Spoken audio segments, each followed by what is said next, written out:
धर्म स्नेह परमात्मा, जीवन का सार यहां से भी दिखता है और इन चित्रों से भी दिखता है। यहां से भी दिखता है और इन चित्रों से भी दिखता है, अगर देखने वाला चाहिए बस। ख्याल करो, भगवान को देखकर भगवान बनने की इच्छा होना चाहिए, भगवान को देखकर भगवान बनने के भाव होना चाहिए।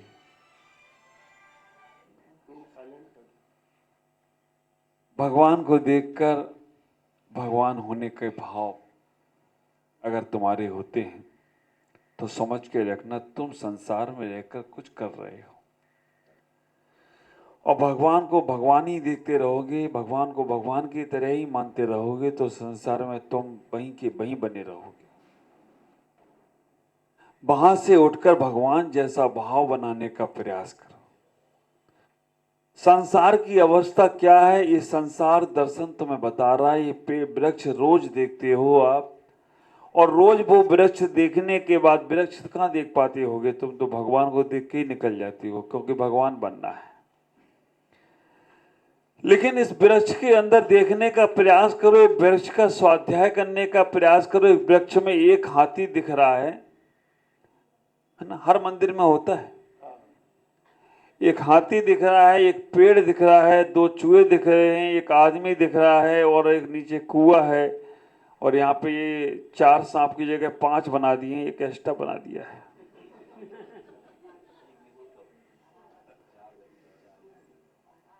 वो वाला बड़ा दिख रहा है उसका मुख, वहां से तुम लोग निकल के आए हो ना। 4 गति के 4 और एक निगोद वाला है, 5 ऐसे हो गए।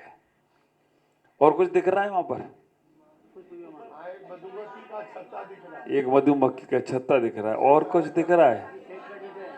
हाँ, वो विमान दिख रहा है कि नहीं दिख रहा है? वो विमान में जो बैठा वो दिख रहा है कि नहीं? तो बस वही हम लोग हैं जो यहाँ पर आपको बैठे दिख रहे हैं। आप विचार करके देखना, ये जो संसार दर्शन जो आपको दिख रहा है, ये सारा का सारा हमें इतना बड़ा ज्ञान देने का प्रयास कर रहा है। इसे समझ लो एक बार। संसार दर्शन बाहर भी है और अपनी इंद्रियों में भी है। 5 इंद्रियों का जो वृक्ष हमने बना रखा है, मनुष्य रूपी वृक्ष, और 5 इंद्रियां हमारी उस वृक्ष में, ये 5 सांप की तरह मुंह खोलकर बैठी हैं कि तुम मेरी तरफ ध्यान दो तो बस मैं तुम्हें लेके जाऊंगी। और जो मन की विषय कामनाएं है ना, वो मधुमक्खी की छत्त की तरह है, चुभ रही हैं, बार बार चुभ रही हैं, तकलीफ हो रही है, परेशानी हो रही है। चलो, आदमी दुख में, आदमी सुख में ना संसार छोड़े, दुख में तो छोड़ने के भाव होना चाहिए ना। लेकिन दशा तुम्हारी वो आदमी लटका है ना, वैसी ही है। आप ख्याल करके रखो, संसार रूपी वृक्ष में काल रूपी हाथी उस वृक्ष को हिला रहा है। 4 सर्प गतियों के आपको मुंह खोलकर अपनी तरफ इनवाइट कर रहे हैं कि आ जाओ बेटा, हम तुम्हें लेके जाएंगे। और इनसे बच गए तो 5वां निगोद वाला सांप भी लटका हुआ है। और 2 चूहे दिन और रात के जिस डाल पर तुम रह रहे हो, वो डाल को काटने का प्रयास कर रहे हैं, कुतर कुतर के तोड़ रहे हैं। मधुमक्खी का छत्ता जो हिलने से, हाथी के हिलाने से पूरा का पूरा छत्ता हिल गया। मधुमक्खियां आपके शरीर को काट रही हैं। और उसी समय एक विद्याधर आ गया, उसने कहा कि बहुत तकलीफ में हो, बहुत परेशानी में हो, चलो मेरा हाथ पकड़ो और चलो। आप क्या कह रहे हो मालूम? बस एक शहद की बूंद और मुंह में आ जाए, फिर तुम्हारे साथ चलते हैं। एक शहद की बूंद मेरे मुख में आ जाए, फिर तुम्हारे, 1 drop after I will go to with him. आप विचार करके रखना, एक और बूंद मेरे मुख में आ जाए, फिर मैं तुम्हारे साथ चलता हूं। ये संसार दर्शन तुम्हारे साथ लगा है, और इसको देखकर भी हम समझ नहीं पा रहे क्या सोचते हैं, बस शादी हो जाए, फिर तो न्यारे व्यारे क्यों आलोक, शादी हो जाए। अब रेखा को साथ में भी, वो रेखा ही नाम है ना, साथ में लेके चलना है, क्योंकि धर्म कार्य में अभी आगे साथ साथ रखेंगे तो आगे आगे बढ़ते जाएंगे। सबका विचार ही होता है कि बस एक सुख और ले लें, शादी का सुख ले लें, और शादी में सुख है क्या? नहीं हा? नहीं है तो फिर क्यों की, ये बताओ। अच्छा, तो हम लोग पछता रहे हैं। आप विचार करके रखना, शादी, और आप ही लोग कहते शादी, जहां जहां शादी वहां वहां, ये कौन बोला? ये भी बीच में बोलते रहते हैं। आप ख्याल करके रखना, शादी के बाद ही तो आबादी बढ़ती है, शादी के पहले आबादी बढ़ी क्या? शादी वहां आबादी, और ऐसी आबादी कि बाद में पहले तो सोचते हो कि शादी हो जाए, शादी हो जाए, जैसे शादी हो गई, फिर बच्चे ना हो तो बच्चे हो जाएं, बच्चे हो गए, उसके बाद क्या आता है मन में? ऐसे बच्चे ना होते तो ठीक है। हाँ, बच्चे अगर बदमाशी करते तो ऐसे बच्चे ना होते तो ठीक है। ये तुम्हारा अनुभव बोल रहा है या सबका अनुभव बोल रहा है? मैक्सिमम का अनुभव है सर जी, सबका अनुभव है। मैं आपसे इतना ही कहना चाहता हूं, संसार में जितने भी तुमने सुख के साधन इकट्ठे कर रखे हैं, वो सारे सुख के साधन एक एक करके तुम्हारे दुख में परिवर्तित होते जाते हैं। ये मधुमक्खियां और कोई नहीं है, विषय कामनाओं की है, तुम्हारी इच्छाओं की हैं, तुम्हारी महत्वाकांक्षाओं की हैं। और इच्छाएं और महत्वाकांक्षाओं में अगर सुख होता तो हमारे आचारों को इनको छोड़ना नहीं पड़ता, इनमें सुख नहीं है। इतना ही विचार करके रखो। लेकिन हमको कोई शादी के बाद हमारी सेवा में कोई मिल जाता है तो हमें सुख मिल जाता है, फिर बच्चे हमें पापा कहने लगे, मम्मी कहने लगे तो और सुख मिल जाता है ना। और आगे बढ़ते तो और थोड़ा सा हो गया, बस अब नाती पोता और हो जाए, बस महाराज बच्चे की शादी और हो जाए, है ना। बच्चे की शादी हो गई, अब नाती पोते और हो जाए। क्यों जयचंद जी, आप विचार करके रखना, एक एक करके हमने जितने सुख के साधन देखे, अगर उनमें सुख मिल गया होता तो हमारे ख्याल से भगवान को इस संसार छोड़ना नहीं पड़ता। हमने हाँ, मिल सकता है। एक बात का हमेशा ख्याल रखना, कमल जब भी खिलेगा तो कीचड़ में ही खिलेगा, कभी संगमरमर के पत्थर में नहीं खिलता है। कमल का फूल जब भी खिलेगा तो कीचड़ में ही खिलेगा।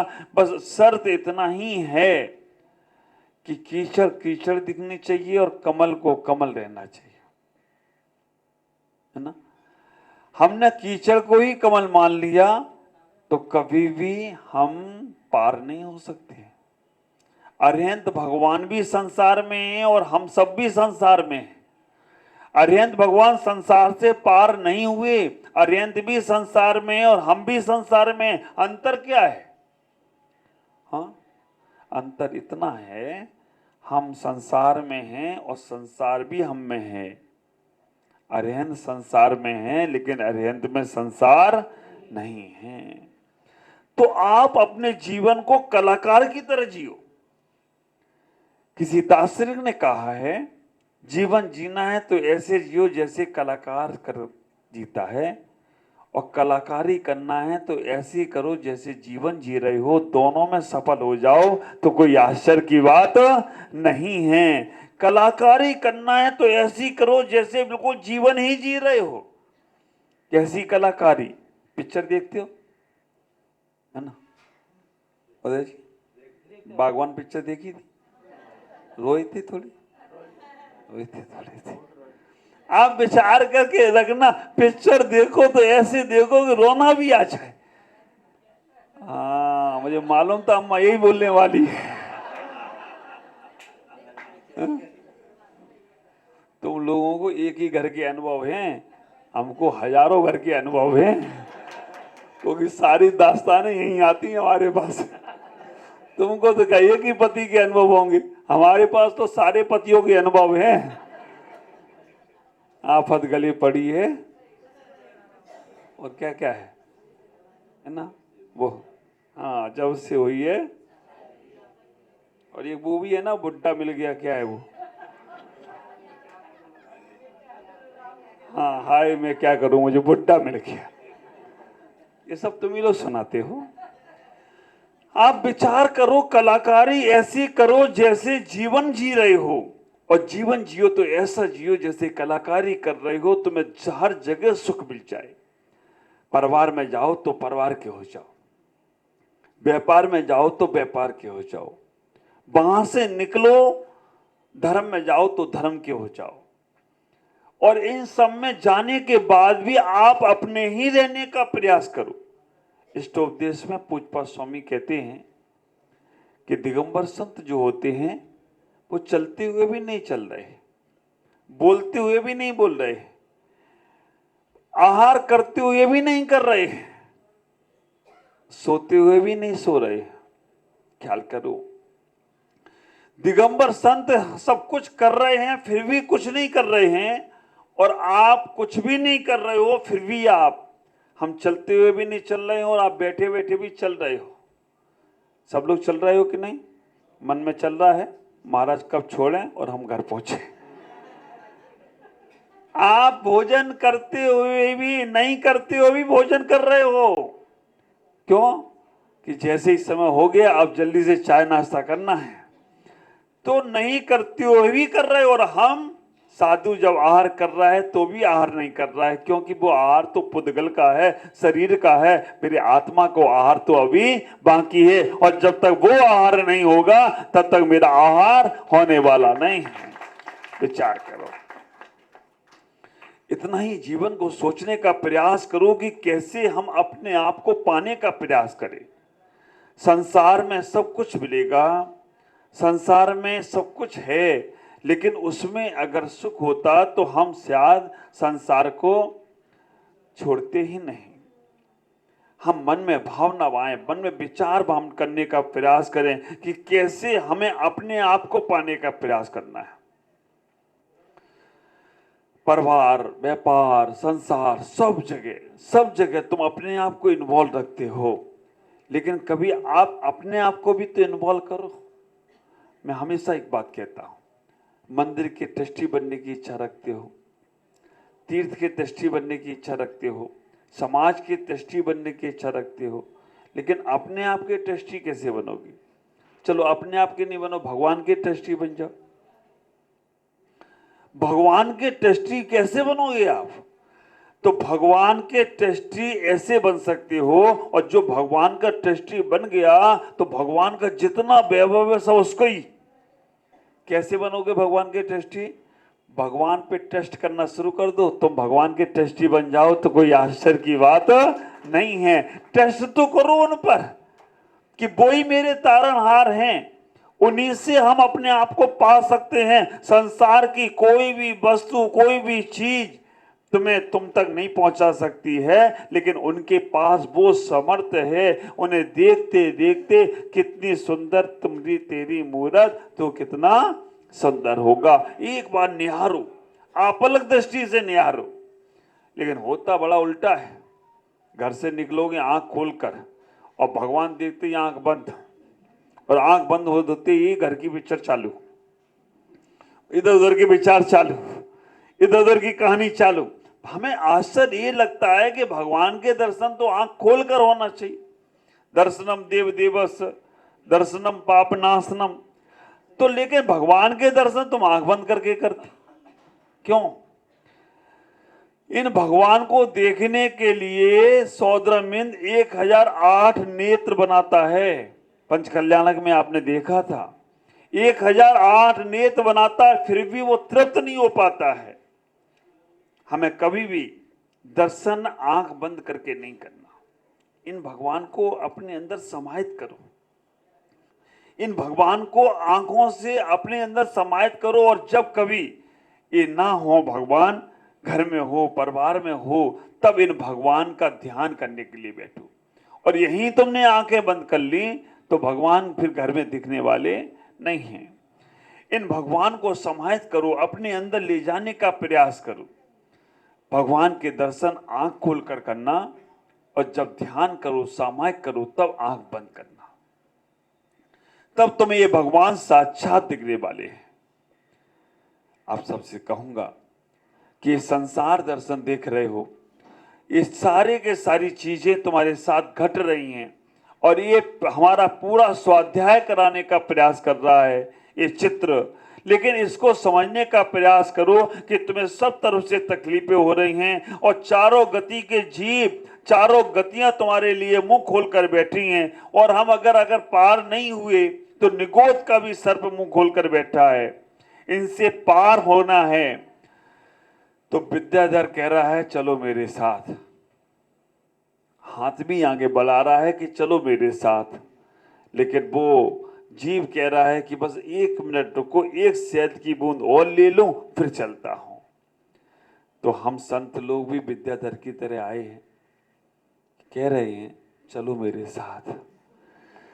सुख में ना चल पाओ तो कम से कम दुखी तो हो तो चलो। आप लोग सुखी हो या दुखी हो? हाँ, महाराज हमने जो समझ रखा है वो ही हम सुखी हैं, क्योंकि हम अगर दुखी होते तो छूट जाता। हमने सुखावास को ही सुख समझ रखा है। ख्याल करो, संसार के अंदर रहकर हम कितना भी जीवन जीने का प्रयास करें, संसार में रहकर हम कितना भी कुछ करने का प्रयास करें, लेकिन जब भी सुख मिलेगा तो अंदर लौटने से ही मिलने वाला है। अंदर लौटेंगे जब, तभी हमें सुख मिलने वाला है। इतना ही विचार करके रखो। हम संसार की अवस्थाओं को भोगते रहते हैं, जीते रहते हैं, चलते रहते हैं, इसमें देखते हैं, उसमें देखते हैं, लेकिन थक जाते हैं। तब फिर लगता है कि इससे हम निकल जाएं। जो जो हमने सुख के साधन एकत्रित कर रखे हैं उन सब में सुख नहीं है। सुख तुम्हारी इच्छाओं में है, सुख तुम्हारे मन की भावनाओं में है। सूर्योदय तीर्थ जहां पर भगवान विराजमान होने वाले हैं, ख्याल करके रखना, जो पुण्यशाली जीव होंगे, जो बड़े सौभाग्यशाली जीव होंगे, वो सूर्योदय पहाड़ के पंचकल्याणक को बहुत अच्छे से किया है, और वहां भगवान को विराजमान करने का भी प्रयास करेगी। ख्याल करो, 8 गांव में, 8 गांव की तरफ से भी एक वेदी है, शांतिनाथ भगवान 8 गांव के लोग विराजमान करेंगे। मैं आपसे कहूंगा कि सूर्योदय तीर्थ पर जब भगवान विराजमान हो तो आप सब लोग जरूर जरूर वहां पर लाभ लेने का प्रयास करेंगे। और जब मैं गुवाहाटी आया था तो हम 2-4 दिन बाद ही 8 गांव में आए थे। वो फर्स्ट प्रवचन था, अब सेकंड लास्ट प्रवचन गुवाहाटी 8 गांव का, शायद कल भी है, सेकंड लास्ट बोल रहा हूँ, लास्ट नहीं बोल रहा हूँ। आप विचार करके रखना, कल भी आज सेकंड लास्ट है, तो इतना ही विचार करना कि तब आया तो अब आया हूं, लेकिन वास्तव में आपका भाव बहुत अच्छा है। और मेरी भावना यही है कि जल्दी से जल्दी ये चैतालय बड़ा चैतालय बनना चाहिए। जगह हमारे विजय भाई ने दिखा दी है, और वो विजय भाई ने जगह पूरा 8 गांव, अब ये 5 मंजिल तो मैं शायद 2 महीने बाद चढ़ाऊं ऊपर, पहली बार, ये तो भगवान बुला लिए। लेकिन जो चैतालय यहाँ बनना है उस सब में आप लोग भाव लेने का प्रयास करें, उस चैतालय का मूल बनाने का प्रयास करें। मेरा तो कोई भरोसा नहीं है सूर्योदय पहाड़ से वापस लौटूंगा कि नहीं लौटूंगा, लेकिन भावनाएं आप लोगों की होना चाहिए कि मंदिर के भगवान बहुत अच्छे विराजमान हों और अच्छी से अच्छी जगह पहुंचने का प्रयास करें। मैं आप सबको इतना ही कहूँगा कि आप अपने जीवन को मंगल में बनाने का प्रयास करें। ऐसा पुण्य बार बार मिलेगा नहीं। जैन कुल मिल गया, और सूर्य पहाड़ का जो हमारे शैलेश भाई ना, शैलेश जी, इनका कभी नाम शैलेश जी निकलता है, कभी दादाजी निकल जाता है, कभी हमारे और निकल जाता है। शैलेश भाई ने जो मेहनत की है वहाँ के लिए, बहुत मेहनत की है। मैं अक्सर पर्यूषण पर हमेशा वहीं करते हैं, आप विचार करके रखना।